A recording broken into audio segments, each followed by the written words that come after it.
Vas al supermercado, tomás un producto de la góndola, querés ver su etiqueta, entender si estás comprando, consumiendo un alimento bueno para tu salud, y a veces es difícil llegar a esa conclusión. El tema es el etiquetado de las propiedades de ese alimento. Es un gran debate en el mundo. Lo vamos a tratar hoy en Más Info con Susana Sokolovsky, que es la presidenta de la Asociación Argentina de Tecnólogos Alimentarios. Muchísimas gracias, Susana. Muchas gracias a vos. Hay un gran debate.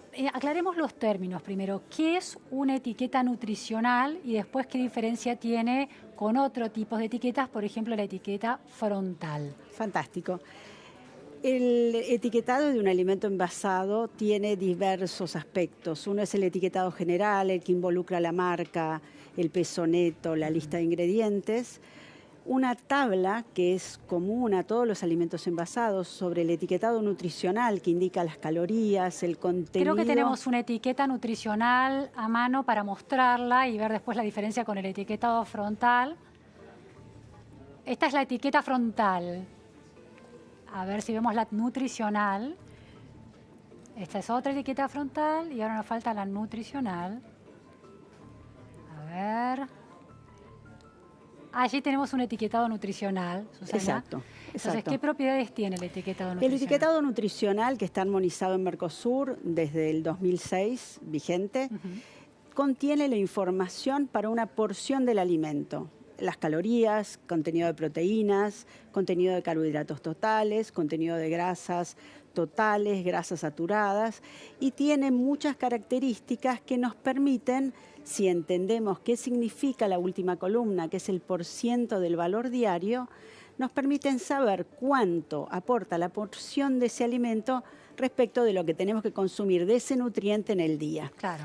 Ahora, hay un proyecto que está vigente en muchos países del mundo y además que se llaman etiquetados frontales o etiquetados en el frente del envase, que ya están vigentes en algunos países hace más de 30 años. Hay algunos primeros etiquetados frontales y hay varios sistemas diferentes en el mundo que recién estabas mostrando. Allí estamos viendo uno de estos sistemas. Susana, si mirás al monitor. Exacto, ahí tenemos, por ejemplo, estos sistemas que son dedicados para el primer caso, Nutri-Score, que es El sistema etiquetado interpretativo, ¿no? Es interpretativo. ¿Qué significa eso? Tiene varios colores, le da un ranking de salubridad, digamos, al alimento como un todo. Y lo interesante de este sistema, que está vigente en Francia desde el 2017 y ahora también va a entrar en vigencia en forma voluntaria en Bélgica y en España,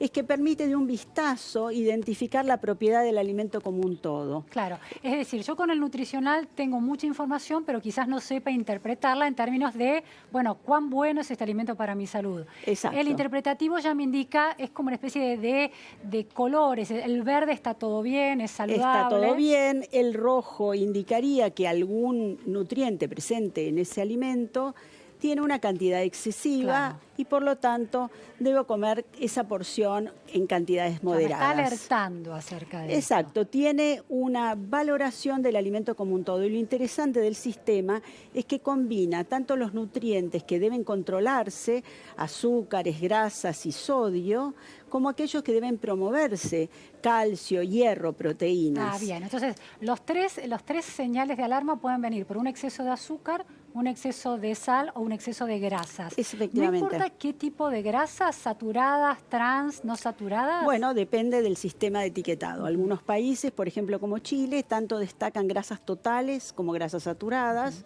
En este caso... Las trans, porque son el gran problema y el gran debate que han sido retirados de muchos mercados alimentarios. Exacto, las trans en realidad desde el 2007 existe un acuerdo que se llamó el Acuerdo de Río de Janeiro, por el cual un enorme número de empresas hicieron un acuerdo para disminuir y hasta anular el uso de grasas trans. Y esto se ha cumplido en la región de Latinoamérica, de modo Pero uno va al supermercado y compra estos yogures de tipo griego, que son riquísimos y muy cremosos. Todos tienen, aunque en muy bajo porcentaje, todos tienen grasas trans. El problema es que las grasas trans de origen de la leche existen en el alimento porque son naturales de la leche. Entonces lo que se ha combinado reducir y casi anular son las grasas trans de estilo industrial que se utilizan en un montón de alimentos panificados. Es decir, que las grasas trans que aparecen en los yogures no son las químicas, no son las fabricadas por el hombre, son las propias de la leche. Las propias de la leche. La leche contiene grasas trans de origen natural. Claro, esas son, porque las químicas está probado que afectan al sistema cardíaco. Que ahí tendríamos que hacer una diferenciación. Sustancias químicas es todo lo que comemos. El agua es una sustancia química, la proteína es una sustancia química. O sea, nosotros comemos y somos sustancias químicas. Bien la aclaración. Por lo ende, nosotros solemos decir que son grasas trans de origen industrial o grasas trans de origen natural de la leche. Las grasas trans de origen industrial son las que impactan negativamente en la salud. Exacto, las que impactan negativamente en la salud y por ende hay un acuerdo en reducir o hasta anular el consumo de grasas trans, la utilización de grasas trans en alimentos industrializados. ¿Y las grasas trans de la leche, las naturales de la leche? Pueden consumirse sin problema y las cantidades son muy pequeñas. Bien. Ahora, hay un segmento enorme de alimentos panificados, panaderías, pastelerías que siguen utilizando grasas trans porque siendo que estas, ofertas de alimentos no están rotulados, el consumidor no sabe si contienen o no las grasas trans. Claro. Bueno, entonces volvemos al etiquetado. Volvamos al etiquetado. Un etiquetado frontal como el que veíamos en la otra imagen, con ese gradiente de colores, permite tener... Ese es el francés. Este es el nutricional. Este es el nutricional que vemos en todos los alimentos envasados y ahí tenemos algunos vigentes, por ejemplo, el que vemos de colores, con pilitas de colores que indican los nutrientes en el color rojo, amarillo o verde. Está vigente en forma voluntaria hace unos 5 años, 6 años en Europa. El que vemos abajo es un semáforo vigente en Ecuador desde 2015. Y el que vemos a la derecha, ese es el etiquetado de advertencia que está utilizando Chile y uno muy similar a ese tiene un proyecto Uruguay para ponerlo en vigencia. Ahora, lo que es importante destacar es que en el mundo entero nosotros seguimos normativas alimentarias que están fijadas por una entidad internacional, el Codex Alimentarius, que depende de la Organización Mundial de la Salud y la FAO. El Códex Alimentario se está estudiando en estos momentos y hay una reunión en mayo en Canadá, el etiquetado frontal, y entonces en ausencia de una norma internacional de referencia, el etiquetado frontal de la mayoría de los países del mundo solo es voluntario. Solo hay 4 países que exigen un etiquetado frontal obligatorio, que son México, Ecuador, Chile y ahora Perú. Y veremos cómo se desarrollará el tema en Mercosur, porque es muy importante destacar que nosotros en la región de Mercosur tenemos armonizadas las normas de etiquetado. Entonces, en junio del año pasado se firmó un acuerdo para avanzar con el etiquetado. Exactamente, y en la reunión que va a empezar el 8 de abril en la Argentina, la reunión de Mercosur en este primer semestre, Argentina tiene la presidencia pro tempore del Mercosur, se va a tratar el etiquetado frontal justamente con miras a ver la posibilidad de armonizar un etiquetado frontal que sea vigente en los 4 países, de modo que el etiquetado decidido por Uruguay en forma unilateral no entre en vigencia en marzo del 2020, porque eso rompería la armonización de rotulación que tenemos en este mercado Mercosur. Hay varios debates en relación a esto que son muy interesantes. Por un lado, sí, un etiquetado frontal donde, bueno, un semáforo alarma con el rojo acerca de, bueno, este alimento no es del todo saludable o puede tener exceso de nutrientes nocivos, o verde y lo deja pasar, es el mejor diálogo con el consumidor para que cuide su salud. Es decir, ¿qué efecto real tienen los hábitos de consumo? Bueno, ahí hay toda una discusión y la discusión es internacional por una razón fundamental, y es que los alimentos deben ser elegidos de acuerdo al estado nutricional del consumidor. Y el estado nutricional del consumidor obeso no es el mismo del de un niño desnutrido. Claro. Por ende, hacer un etiquetado de advertencia respecto del exceso, por ejemplo, de azúcar contenido en una porción de un alimento, puede ser acorde a las necesidades de un paciente obeso o un consumidor obeso, pero no de un niño que necesita consumir tanto grasa como azúcares. Pero puede estar disuadiendo a una madre de comprar un alimento que quizás a su hijo le conviene. Exactamente, porque además no hay ningún nutriente nocivo para la salud. Claro. El azúcar no es nociva para la salud. Nociva de por sí, sino exacto, el exceso. Nosotros hemos comido azúcar y comemos azúcar en todas las frutas, verduras, miel, etcétera. Lo que digamos es inconveniente para la salud es el exceso del consumo de azúcar. Tampoco entonces, son nocivas las grasas. En ese sentido, Funes de Rioja, de la Cámara de Alimentaria Argentina, señaló ese cuestionamiento, planteó que, la disyuntiva es entre disuadir o informar. Quizás la disuasión despierta una alarma que no se justifica. Que es innecesaria en realidad. Entonces, ¿estás de acuerdo con esa objeción? Absolutamente de acuerdo, sí, porque lo que me parece fundamental, y eso es lo que debemos recordar en las discusiones que vamos a mantener en Mercosur, es que es importante saber que la autoridad competente, o sea, el etiquetado establecido por norma en Mercosur, no puede saber de antemano cuál es la necesidad nutricional de cada uno de los consumidores. Y por ende, alertar no es la función. La función es informar sobre el contenido de nutrientes en el alimento. Entonces, para tenerlo muy claro, entre un etiquetado nutricional y uno frontal, ¿preferís el nutricional? Es que no puede existir el uno sin el otro. No va a desaparecer el etiquetado. Pero ¿te preocupa que haya un etiquetado frontal? No me preocupa, me parece ideal que haya un etiquetado frontal que informe sin alarmar, de modo que permita de un vistazo del estilo Nutri-Score o el etiquetado europeo, que permita de un vistazo ver las propiedades que tiene el alimento o las cantidades, informarse de una manera sencilla, las cantidades de nutrientes que contienen ese alimento, que permita al consumidor informado saber elegir algo que es indicado para su estado nutricional. Quizás los colores, como uno lo asocia al rojo, como la alarma en el tránsito, no sea el mejor mecanismo para eliminar la sensación de alerta y de alarma, ¿no? Claro, lo cierto es que si yo soy diabético y veo que hay un rojo sobre azúcares, diré, ese alimento no es para mí. Y lo mismo diré si yo, por ejemplo, soy hipertensa y veo que hay un rojo sobre sodio. Informada diré, yo soy hipertensa, no debo comer sodio, este alimento no es para mí.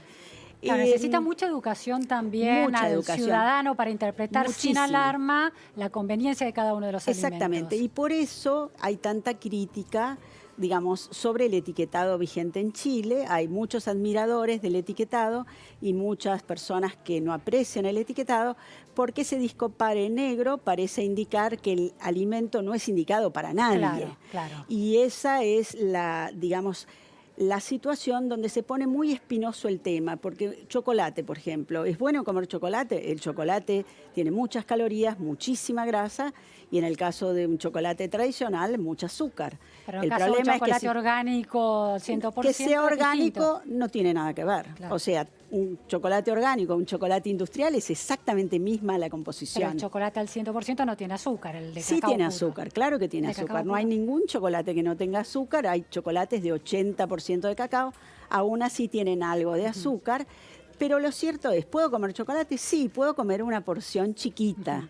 Y eso es lo que hay que enseñar. Por eso, lo interesante es leer cuál es este proyecto de directivas de etiquetado frontal que está estableciendo el Codex Alimentarius, que es la entidad internacional que fija las normas, donde ya figuran lineamientos precisos. Y uno de esos es que no puede existir un etiquetado frontal sin que exista la tabla nutricional y que debe ir acompañada de una rigurosa educación al consumidor. Claro, para que uno lo lea en función de su estado necesidades de salud. propias, exactamente. Hay otra objeción que se hace a la decisión que tomó el Mercosur en junio, es que si todos los países efectivamente no convergen hacia el mismo tipo de etiquetados, puede resultar en una especie de política paraarancelaria que puede restringir la rentabilidad y impactar en, bueno, en la Argentina son 500.000 puestos de trabajo, un aporte importante a las exportaciones del país, puede impactar al sector de la industria alimentaria. Sí, además puede impactar al consumidor de forma negativa, porque imagínate lo que sería estar en la Argentina con un etiquetado y viajar a Chile y tener que aprender otro que no tenés ni idea, viajar a México y ver otro que no sabés lo que significa. Eso en relación al consumidor, pero en relación a las exportaciones, que no se quieran exportar los alimentos argentinos porque su etiquetado despierta alarma y los consumidores no lo quieren. Bueno, sepamos, por supuesto, para eso que siempre que una empresa elabora un alimento y lo etiqueta para la exportación, debe respetar el etiquetado del país a donde lo destina. O sea, ningún alimento argentino se exportaría a Europa con un etiquetado estilo Mercosur. ¿Y los alimentos que ingresan al país, que se importan con el tipo de etiquetado que eventualmente funciona en la Argentina? Bueno, la Argentina también exige que al llegar al país sea reetiquetado el alimento con una etiqueta que cumpla con la normativa del país. Es decir, que no habría una competencia desleal, que es la que estaba planteando el sector. Sí habría en el caso de que Uruguay lance su etiquetado en marzo del 2020 y rompa con la armonización Mercosur. Pero si cada país está exigiendo que se Pero es que el Mercosur acepta los alimentos sin reetiquetado, justamente porque... bien, esa es una aclaración importante. Exacto. Ahora sí. Dentro del Mercosur, si Uruguay empezara con un etiquetado como el decreto firmado en agosto del 2018, sin armonizar el Mercosur, estaríamos frente a una situación de, digamos, una barrera comercial entre los mismos países de Mercosur que importan y exportan sin tener que cumplir con ninguna otra norma, porque todos comparten la misma norma. Susana, hay estudios que muestran una correlación positiva entre un etiquetado frontal, efectivo, que no despierta alarma, pero disuade positivamente, y la baja de obesidad en algunos países. Es muy temprano para decirlo. Todavía es temprano. Sí, es muy temprano para decirlo. Lo cierto es que eso es lo que está pidiendo la OMS. En la actualidad hay un documento de la Organización Mundial de la Salud que está pidiendo a los países que implementaron etiquetados de advertencia, como Chile, en forma obligatoria, que ceda los datos de si eso ha tenido algún impacto sobre la obesidad y el sobrepeso. Lo cierto es que al día de hoy el tiempo de la vigencia es muy corto, solo 2 años y medio en Chile, y por ende el impacto sobre la elección existe, pero no existe el real impacto, datos clarísimos sobre cómo eso ha impactado o ha disminuido o no la obesidad. Susana, una última pregunta. Hay un congreso importante al que debemos tener en cuenta, ¿no? Sí, es muy importante. Nosotros en la Argentina hemos sido elegidos la sede del Congreso Latinoamericano y del Caribe de Ciencia y Tecnología de Alimentos, que se va a desarrollar en la Universidad Católica en el mes de noviembre del 2019, y este va a ser uno de los temas que vamos a tratar en el Congreso. Bueno, vamos a estar muy atentos. Muchísimas gracias.